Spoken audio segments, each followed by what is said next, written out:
Ici Satou. Même si je planifie tout parfaitement, il y a toujours des imprévus ou des retards qui s'accumulent, me rendant souvent extrêmement occupée. Malgré tout, si je m'en tiens à une liste de priorités, tout s'arrange généralement tout seul. Réveille-toi, c'est le matin. Je me suis assise sur un lit à baldaquin et j'ai parlé à une personne très spéciale. J'adorais son apparence lorsqu'elle était éveillée, son sourire était éclatant comme le soleil, mais j'aimais aussi son expression innocente lorsqu'elle dormait. Satou. Elle a légèrement ouvert les yeux pour me regarder, son sourire s'épanouissant comme une fleur. C'était une beauté délicate, à un jet de pétales colorés éparpillés dans la pièce. J'avais envie de céder à mes sentiments et de la plaquer sur le lit, mais j'avais un peu peur de la servante Lua, qui me regardait derrière moi, alors j'ai ajouté une tonne de points à ma statistique MND et j'ai continué à me comporter en gentleman. Bonjour, Madame Haas. Bonjour, Satou. Surprise, Madame Haas ouvrit brusquement les yeux. Elle cacha son visage derrière sa couverture, ne laissant apparaître que ses yeux.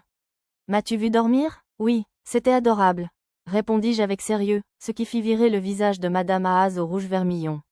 Cela la rendit encore plus adorable. Madame Haas, les lutins responsables de votre garde-robe sont arrivés. Si vous pensez que vous allez être un peu plus longue, puis-je les laisser attendre dehors? La servante, Madame Lua, affichait une expression amère en parlant. C'est bon, ils n'ont pas besoin d'attendre. Laissez-les entrer. Compris, vous pouvez entrer maintenant. Plusieurs esprits de la maison se précipitèrent par la porte. Ils ressemblaient tous à des jeunes filles. Tout le monde me regarda, choqué, puis ils éclatèrent de rire, comme des collégiennes se racontant des histoires d'amour à cœur ouvert. Bon, les filles, concentrons-nous sur le travail. Madame Lua frappa dans ses mains tandis que les esprits se mettaient énergiquement à brosser les cheveux de Madame Haas, ôtant son fin déshabillé en soie de fée. Je sentis mon regard attiré par les épaules blanches comme la porcelaine de Madame Haas, mais je m'interdisais de regarder en détournant le regard. J'avais oublié que les elfes et les demi-elfes n'étaient pas très regardants sur l'exposition de leur corps nu. J'ai prévenu Madame Haas et sa servante, Madame Lua, que j'attendrais dans la pièce voisine. Les fleurs dans le couloir dégageaient un doux parfum qui aida à purifier mon esprit malicieux. J'ai décidé d'emporter avec moi, dans ma tombe, la scène des épaules blanches de Madame Haas que j'avais remémorée. Ça fait combien de temps qu'on n'a pas pris de petit déjeuner ensemble? Je savourais un somptueux repas elfique qui aurait même transformé un repas royal à la cour impériale en une affaire fade, avec Madame Haas, qui était de bonne humeur. Bien que chaque plat fût parfait, j'avais l'impression que cela était dû en grande partie au fait que je le savourais avec Madame Haas. Alors, où êtes-vous en ce moment? Aux dernières nouvelles, vous visitiez les nations des mers intérieures. Je me suis perdu dans les mouvements raffinés de Madame Haas, oubliant presque de savourer le repas.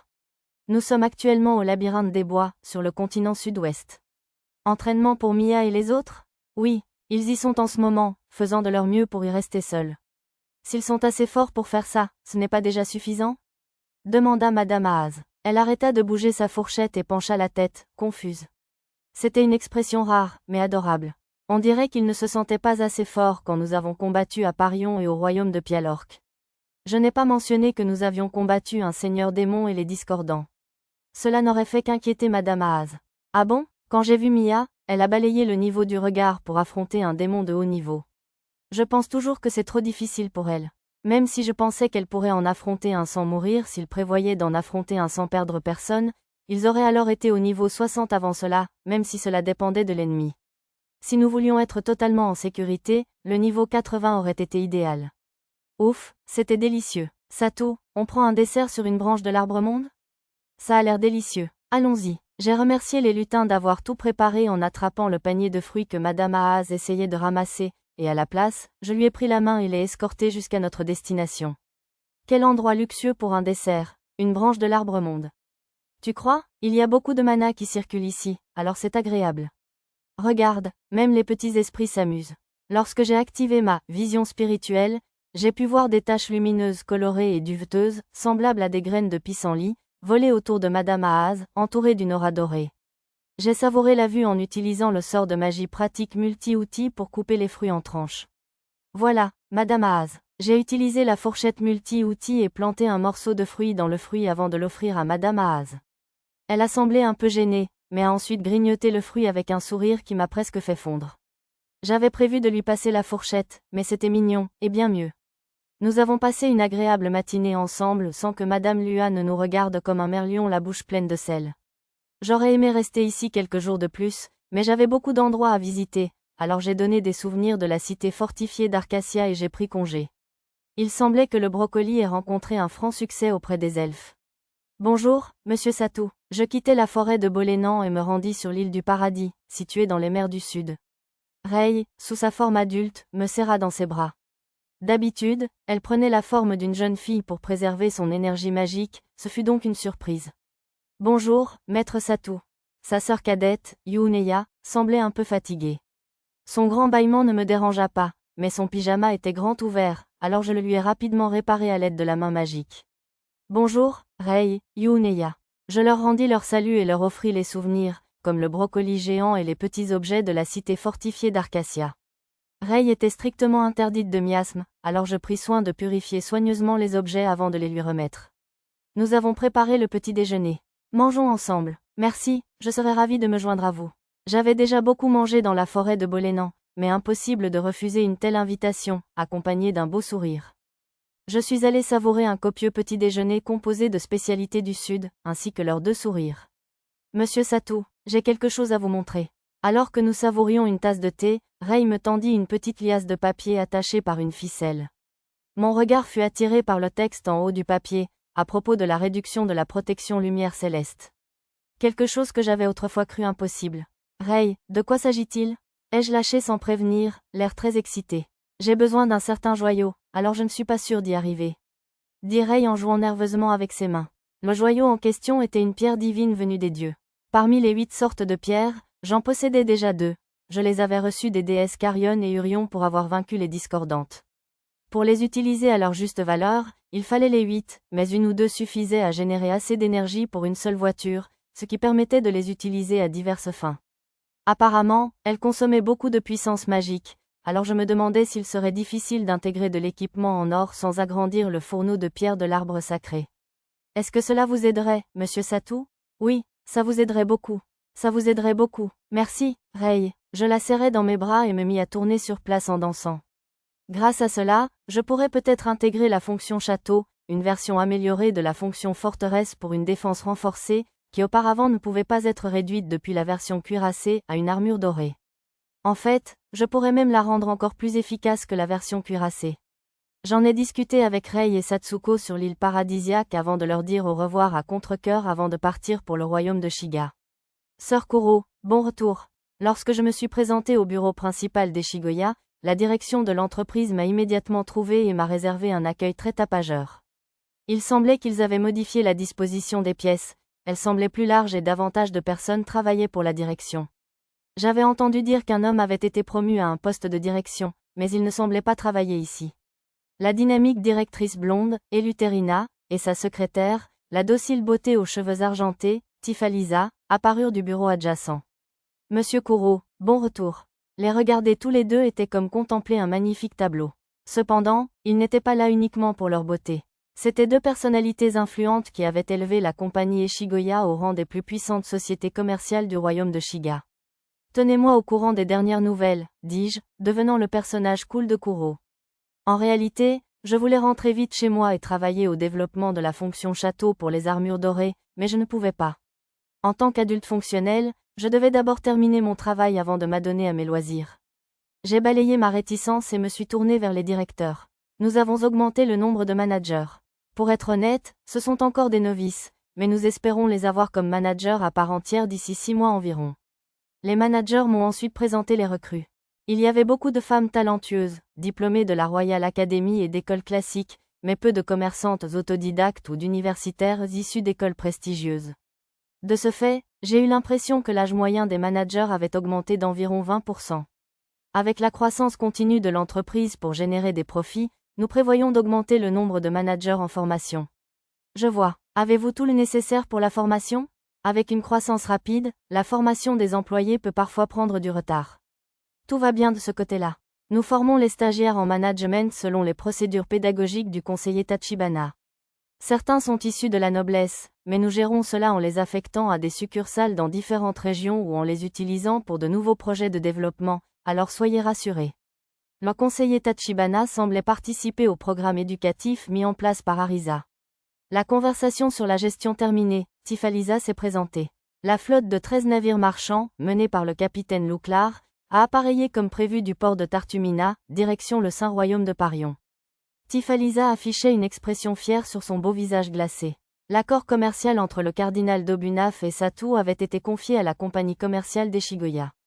J'ai utilisé retour pour amener la lampe de feu de Parion et le prêtre, tous deux nécessaires au commerce, du Saint-Royaume de Parion à Tartumina. Cependant, il semble qu'environ 5 navires marchands appartenant à des nobles et à des compagnies commerciales, ayant eu vent des rumeurs, aient décidé de nous suivre.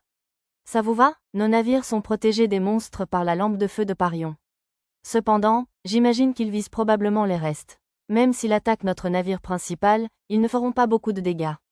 Ils agissent très probablement en étant conscients des risques encourus, donc je ne pense pas qu'il y ait lieu de s'inquiéter. Le directeur et Tifalisa parlèrent avec assurance. Ils dirent en substance que nous n'avions pas à plaindre ceux qui nous abusaient. Le directeur de l'immigration prit ensuite la parole. Concernant l'immigration dans le comté de Muno, grâce aux négociations du magistrat Lotel avec le duc Hugosh et le gouvernement royal, nous avons obtenu l'autorisation d'utiliser la route de l'Est et un grand dirigeable à des fins d'immigration.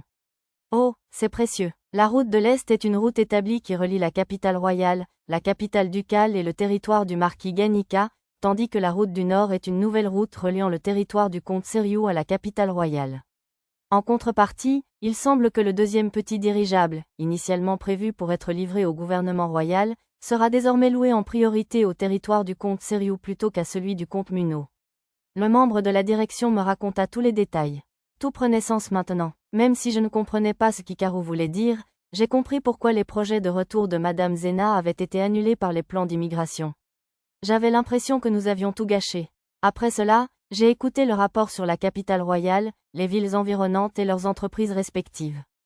Outre le programme d'aide sociale, plusieurs autres départements fonctionnaient à perte, mais comme leur objectif était d'investir et de soutenir la recherche, ce n'était pas un problème. De plus, les autres étaient rentables. Après avoir discuté des affaires internes, nous sommes passés aux affaires internationales. Nous avons reçu quelques rapports et demandes de Mérina, qui est basée dans la branche de la province de Parion. Des demandes? Oui, elle souhaite embaucher du personnel supplémentaire, et il semble qu'il souhaite ajouter l'artisanat traditionnel des hommes des sables aux articles échangés avec le royaume de Shiga. J'approuve. Ce n'est pas grave si elle ne parvient pas à faire de profit au début. J'ai ensuite parcouru le rapport de Mérina. Les marchandises que j'avais transportées là-bas avaient toutes été vendues, et il semblait qu'elle avait réalisé des profits substantiels et établi des liens avec les nations des mers intérieures. Mérina était talentueuse et fiable. Elle a également demandé à avoir quelques navires de proximité pour permettre des échanges directs avec les nations des mers intérieures. Cela nous mettrait en concurrence avec le cardinal d'Obunaf. N'est-ce pas un peu prématuré? Je pensais la même chose. Même si cela ne me dérangeait pas, je pensais qu'il valait mieux que chacun profite des profits dès le début.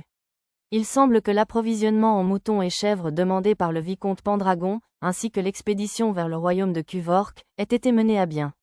La responsable, Costona, prévoit de parcourir les petits pays centraux pour établir des succursales de la compagnie commerciale d'Eshigoya dans les principales villes de chaque nation. Ne prévoit-il pas de faire une pause? Les longs voyages d'affaires étaient un moyen infaillible d'accumuler du stress. Ils veulent que ce soit ainsi. Ils éviteront le royaume dangereux de York, alors ne vous inquiétez pas. D'accord. J'avais l'impression que les femmes travaillant pour la compagnie commerciale d'Eshigoya étaient toutes des accros au travail. Luna a demandé à voyager dans le duché de Vistal. Cependant, ils sont actuellement en rébellion, et la situation semble dangereuse là-bas, nous avons donc refusé.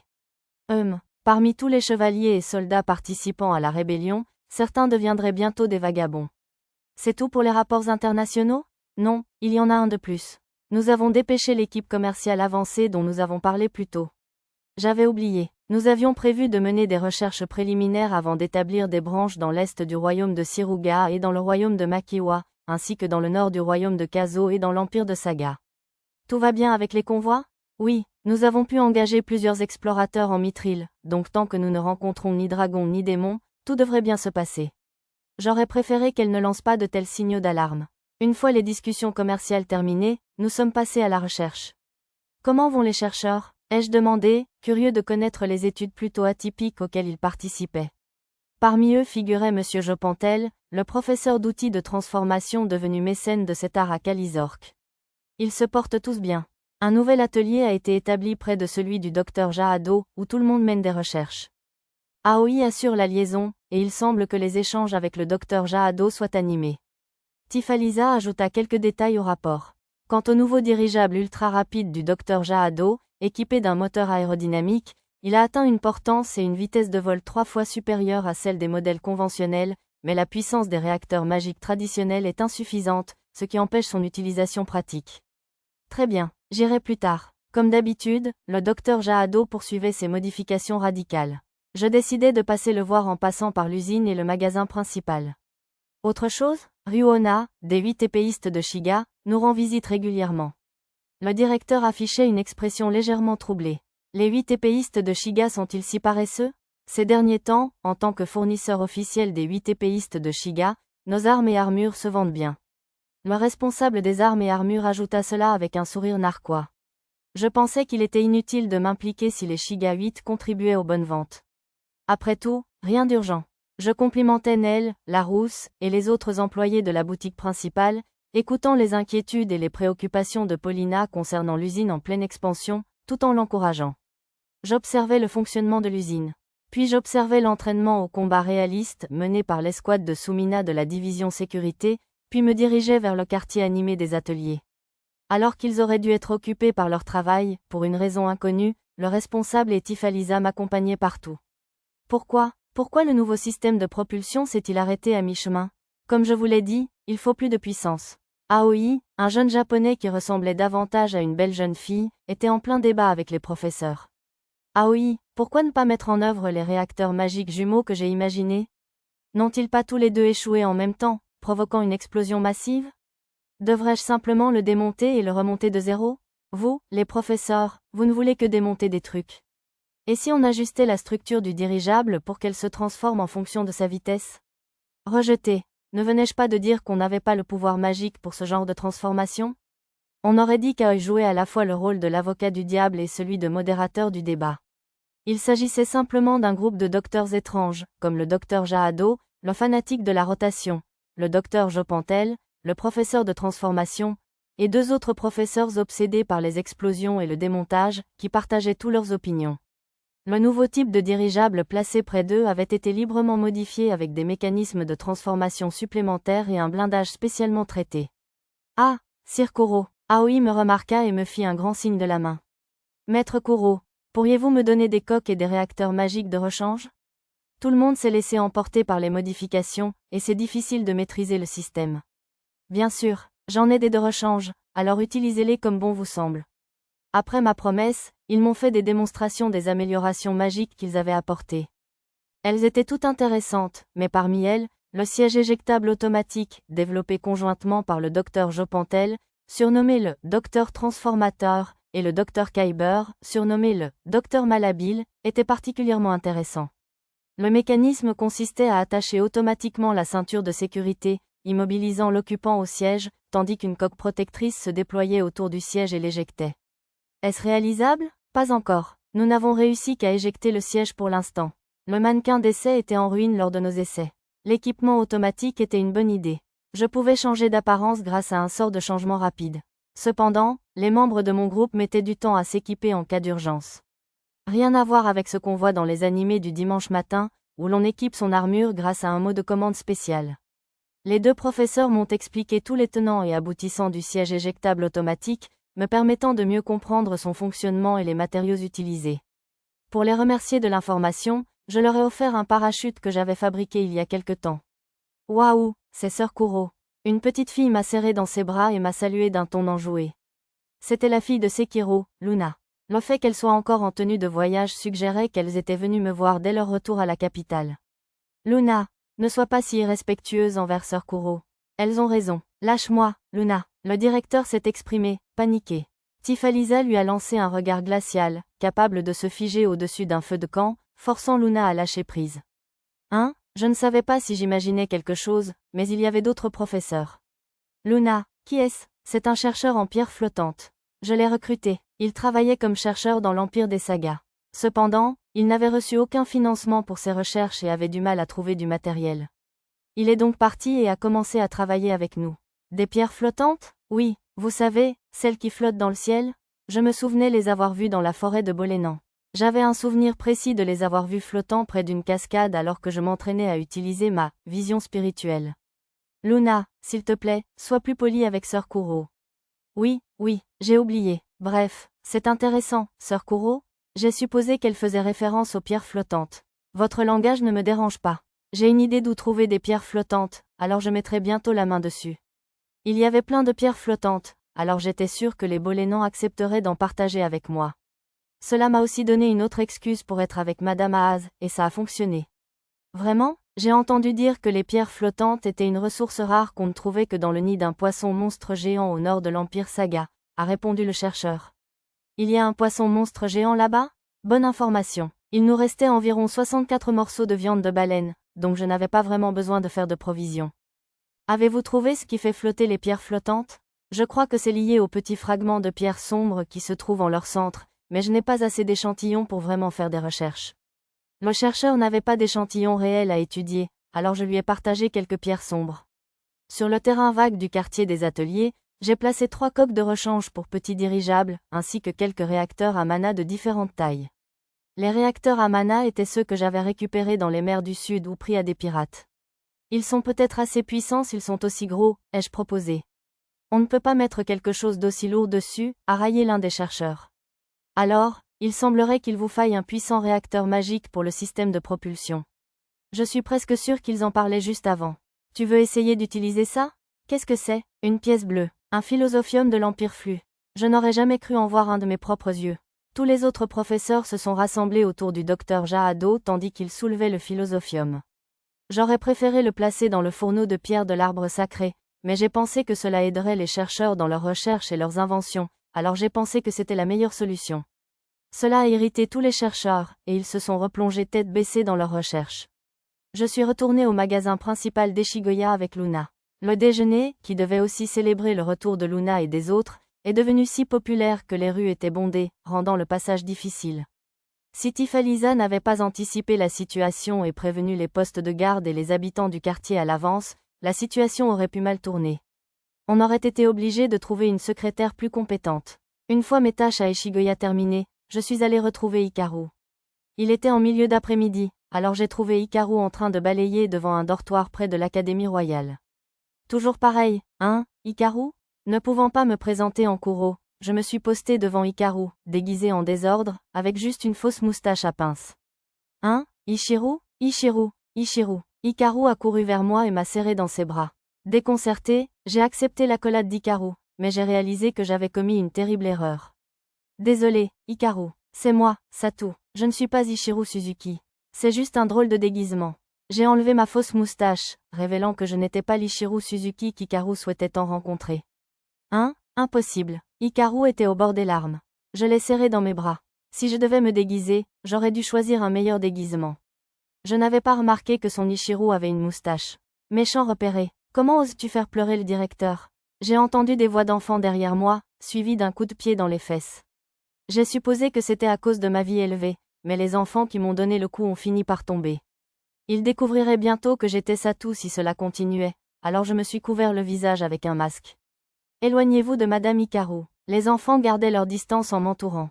Je reconnaissais leur visage. C'étaient les enfants transférés de l'orphelinat privé de Selivra, la cité labyrinthe, à l'Académie royale pour jeunes enfants. J'ai vu le visage de Daigo, que j'avais sauvé et secouru à Parion. Maintenant que j'y pense, la fille accroupie à mes pieds était Shinatsu, une réincarneuse qui, comme Daigo, avait perdu sa compétence unique. La dernière fois que je l'avais rencontrée, elle était plutôt faible. L'élixir de faible puissance et les capacités d'infirmière de Shizuka avaient dû faire effet, car elle semblait en bien meilleure santé. Un soulagement. Tout va bien, tout le monde. Je vais bien. Hikaru essuya ses larmes et se força à sourire pour calmer les autres enfants. Les autres enfants semblaient comprendre qu'elle faisait semblant, mais ils feignirent l'ignorance en écoutant son ordre de retourner au dortoir. Un peu gêné, je quittai le dortoir et pris un autre déguisement, Akindo, le commerçant de Pendragon. Puis je retournai au dortoir. Monsieur Akindo, je ne suis jamais venu ici. Quel souvenir avez-vous pour moi aujourd'hui? Sucré? Salé? Tous les enfants se rassemblèrent autour de moi. C'était la première fois que Daigo et Shinatsu voyaient Akindo, alors ils demandaient aux autres enfants qui j'étais. Je distribuais des souvenirs aux enfants, puis je me rendis dans le bureau du directeur, où se trouvait Hikaru. Désolé de m'être énervé tout à l'heure, dit Hikaru. Ce n'est rien, c'est moi qui devrais m'excuser. J'aurais dû faire preuve de plus de tact. Tu ne voulais rien de mal, n'est-ce pas? C'était un déguisement si évident que j'ai bien vu que c'était toi. Non, je suis vraiment désolé. Il n'y a pas d'autre solution. En vérité, j'avais fait pleurer Hikaru, alors j'ai continué à m'excuser. Ce n'est rien. La déesse Parion m'a déjà assuré que je pourrais rencontrer mon Ichiru un jour, alors, on en reste là. Hikaru frappa la table du poing, changeant de sujet de force. J'ai décidé qu'il valait mieux ne plus en parler. Bref, Seth a reçu des lettres officielles de l'Empire Saga et de Parion. Seth était le surnom qu'Hikaru donnait au roi de Shiga. Des lettres officielles, de ces deux royaumes. Laisse-moi deviner, parlait-elle de ma victoire sur le Seigneur Démon? Bingo, ils ont dit, la naissance d'une légende, un héros et deux autres ont vaincu le Seigneur Démon. C'est la nouvelle au Palais Royal. Vraiment? Ils ont parlé de deux personnes, mais les partisans d'Ayato, les chevaliers noirs et les utilisateurs de l'épée sacrée étaient également présents. Oui, le rapport officiel dit remercier le groupe d'un héros pour son aide, mais il semble que la fille du duc, Ringrande, qui servait comme servante, ait envoyé une lettre détaillant les exploits d'Ichiru, et l'information s'est répandue parmi la noblesse du territoire du duc Ugosh. Que manigance dame Ringrande au juste? Hikaru m'a donné plus d'informations. Les gloutons Marquis Lloyd et Comte Owen se promenaient avec enthousiasme pour répandre la nouvelle. Connaissant ces deux-là, leurs actions étaient probablement motivées par de bonnes intentions, mais on ne sait jamais. Ne t'inquiète pas, je n'ai rien dit sur ta présence en Arcacia. Seth et les autres ont envoyé une convocation pour Satu aux ambassadeurs des pays occidentaux. La décision de se rendre au labyrinthe forestier était effectivement un coup de chance, car une fois la convocation reçue, il n'y aurait eu aucun moyen d'éviter le retour au royaume de Shiga. En attendant, pour l'instant, j'enverrai un rapport sans controverse au Premier ministre et au comte Muno. Je décidai d'envoyer des lettres à deux autres personnes, Dame Selivra, l'épouse du seigneur de la cité labyrinthe Selivra, et la comtesse Emma Lytton, une figure importante de la société de la capitale royale, qui exerçait une influence considérable. Je pouvais leur demander de m'aider à étouffer les rumeurs. Heureusement, j'avais de nombreux accessoires et œuvres d'art des régions occidentales qui leur plairaient, j'avais donc de quoi leur offrir. Ça me rappelle que j'ai vu Daigo et Shinatsu ici. Ils viennent à l'école depuis environ 3 jours, juste pour essayer. Shizuka a dit qu'elle voulait que les enfants aillent à l'école, et Daigo et Shinatsu semblaient tous deux intéressés. Intéressant. Tu leur as posé des questions sur leurs vies antérieures? Daigo était à peu près au lycée. Shinatsu était en fin d'école primaire. C'est une drôle de façon de dire. C'est parce qu'ils avaient du mal à se souvenir.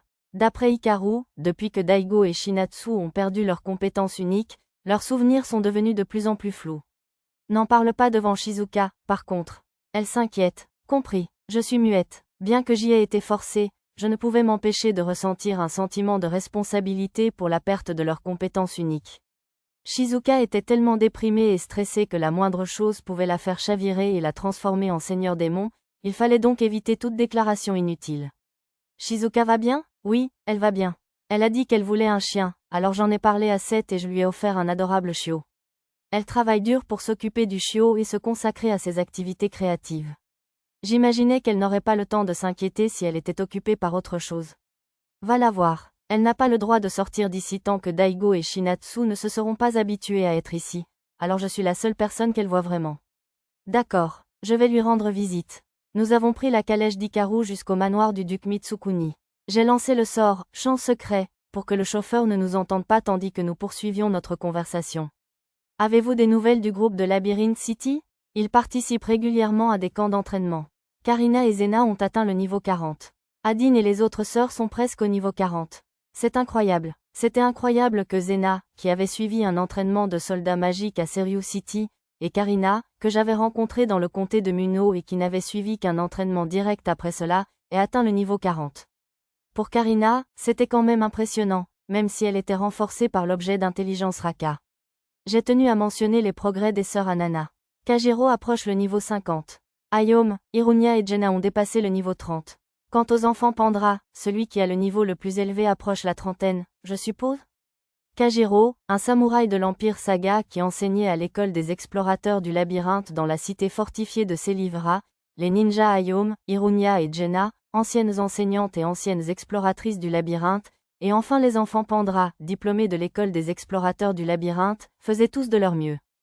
La calèche arriva bientôt au manoir, et j'ai apprécié d'entendre parler de leurs activités. Je ne voulais pas que d'étranges rumeurs circulent sur Hikaru, alors j'ai utilisé ma compétence « transformation rapide » pour me transformer en une marchande ressemblant à Hikaru avant de nous diriger vers sa chambre. Le cocher fut surpris, mais je l'ai ignoré. Si le déguisement ressemblait à Hikaru, c'était parce que je n'avais que le masque féminin que j'avais utilisé pour me déguiser en héros sans nom, et que je l'avais fait ressembler à Hikaru à l'époque. Ça me rappelle que j'ai oublié de dire. Alors que nous nous dirigions vers la cachette, Hikaru m'a ensuite annoncé que Monsieur Gwen et sa bande d'esclaves prisonniers étaient partis pour le pays d'Azur. Sa femme et ses filles séjourneraient dans un autre manoir pour leur sécurité. La prochaine fois, puis-je appeler Ciel? Ciel, un dragon du ciel. Ça ne me dérange pas, mais je demanderais que ce soit juste un avatar et non la vraie créature. Ah, bien sûr. Si la vraie créature venait ici, elle emporterait tous les arbres avec elle. Ce serait une sacrée situation. Les dragons du ciel étaient énormes. Nous avons longé une fontaine en nous dirigeant vers la maison de Shizuka. Savez-vous où vivent les dragons blancs? Des dragons blancs? J'en ai vu un adulte au nord de l'Empire Saga, à l'époque où j'étais aventurier. Il y en avait beaucoup dans la vallée des dragons, alors je suis sûr que vous pourriez en trouver d'autres si vous cherchiez. Dommage, j'ai deviné que dire « dragon blanc » ne suffisait pas à cerner ce que je voulais dire. Nous sommes arrivés chez Shizuka en discutant. Hikaru a sonné. On a entendu des pas à l'ouverture de la porte. Hikaru, regarde, ma dernière création. En entendant la voix joyeuse et aiguë, j'ai aperçu un manuscrit représentant deux hommes nus enlacés. Ouais, BL. Shizuka, range-le. Hein? Ouah, Monsieur Satou? Comprenant à qui elle avait fièrement montré son manuscrit, Hikaru s'est empressé de le cacher derrière son dos. J'avais l'impression qu'il était un peu tard pour le faire maintenant. Shizuka, cache-toi, Ichiru. Ah, il détourne déjà le regard.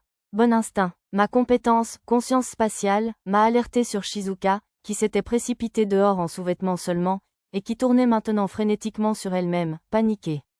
Je suis désolé de t'avoir montré quelque chose de si grossier que ce n'est pas le bon manuscrit, ça ne veut pas dire que je ne travaille pas dur. Je ne voulais juste pas me changer et j'ai oublié que je ne portais pas de vêtements. Désolé pour ça, s'il vous plaît. Ne vous méprenez pas, je dessine des personnages nus, alors je me suis retrouvée nue moi-même. De quoi je parle? Je ne sais pas, c'est tout un malentendu. Shizuka s'est excusée, sans même reprendre son souffle. J'ai eu du mal à entendre ce qu'elle avait dit. Shizuka, ça va t'habiller. Je parie que tu as travaillé tout ce temps et que tu as oublié de prendre ton petit déjeuner. J'ai mangé correctement. Ce sont des conserves, mais au moins, je nourris Wanta avec de la vraie nourriture. J'ai remarqué que Shizuka boudait comme une enfant en parlant à Hikaru. Je suis restée sur le pas de la porte, écoutant leur conversation en attendant que Shizuka se change. J'ai remarqué un chiot trottant vers moi et me léchant la main. On aurait dit un chihuahua à poils longs.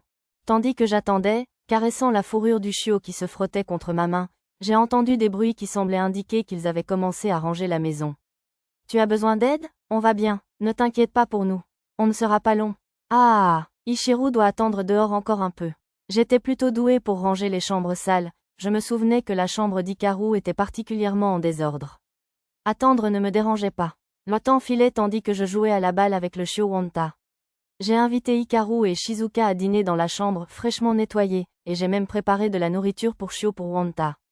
Avant de partir, j'ai demandé un doujinshi à offrir à Arisa, mais on m'a fait promettre de ne pas l'ouvrir. Heureusement pour elle, elle n'avait pas à s'inquiéter, je n'avais aucune envie d'y jeter un œil. De retour à Arcacia, j'ai parlé du souvenir à Arisa par téléphone. Elle était ravie et voulait le lire immédiatement, alors je l'ai envoyé par magie de transfert de matière. Il semblerait que Lisa et Mia aient demandé à Arisa de ne pas le lire près de Pochi, Tama et Nana, pour ne pas leur apprendre des choses auxquelles elle n'était pas prête. Elle pourrait en profiter plus tard.